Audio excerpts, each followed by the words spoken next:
We are at Six Flags America, and we have a really special guest with us today. He spent 197 days on the International Space Station. He's done 5 spacewalks, but before he became an astronaut, he had an even scarier job. He was a middle school teacher.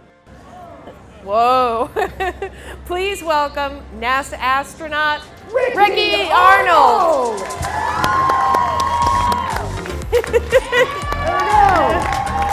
Thanks for joining us, Ricky. Great to be here. Hi, everyone.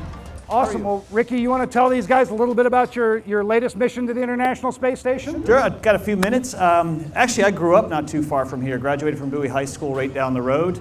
I've been to the International Space Station twice, once on Space Shuttle Discovery to help build the ISS. And last year, I flew on a Russian Soyuz to go and live and work on the space station. How far off the Earth are you? 240 miles. But to give you an idea, if you had an Earth about this big and laid a rope around it, so the rope would be about that thick, that's about how high we are off the Earth's surface.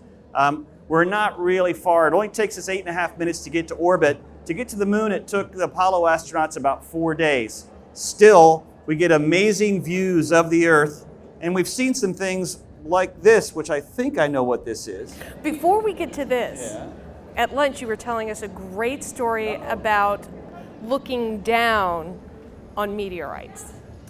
Yeah, so the meteorites, debris of both from the solar system and also from debris that we create up in space, when it enters the Earth's atmosphere, it also burns up as a small fireball. We call them shooting stars. And but where we are, we can look out the window and see them below us. Sometimes we see satellites lower than we are. And we certainly get to see all the features of the Earth that are right beneath us. What were some of your favorite things to look at from space? Yeah, boy, weather patterns, just the colors of the Earth's oceans, the colors of the Earth's desert, clouds, a lot of the same things you like to look at on Earth, we just have a completely different perspective. We could also see these from the International Space Station. When we were flying last year, you remember the eruption in Hawaii, Kilauea? Well, flying over the Pacific at night, when it's completely pitch dark, you could see off in the distance, this little thing of orange, and when you would fly over, you could actually see the lava flows. We flew over Anak Krakatoa in Indonesia one day, and we're flying over, and all of a sudden, you could see this massive plume when it had started erupting. And we could even see volcanoes in Central America and even Etna in Sicily off-gassing as they were having minor eruptions as well. So we were at a nice, safe distance 240 miles away on the space station. I'm not feeling too good about how close we are to this thing. Well, safety first. Safety first, got it. Okay. Could you see how powerful they were, like get a sense of how powerful they were? There's an amazing picture. I did not take it, but Jeff Williams took a picture of a volcano erupting. He flew right over the Aleutian Islands. I believe it was the Aleutian Islands in Alaska.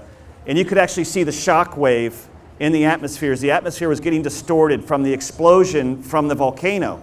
And he was explaining it to Mission Control that he was watching this volcano in Alaska.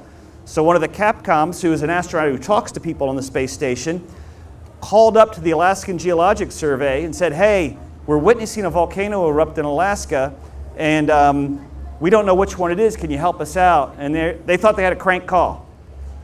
So someone said the space station was watching. Well, sure enough, they got through and convinced them, and they identified which volcano it was. But that picture is absolutely amazing. Wow. Oh, wait. Whoa, what's happening? Back up, back up. Woo! Wow. Did it look a little different from space? Looked a little different. No pterodactyls. Pterodactyls, awesome. If you liked this video, be sure to follow STEM in 30 on Facebook and Twitter, and subscribe to the National Air and Space Museum's YouTube channel.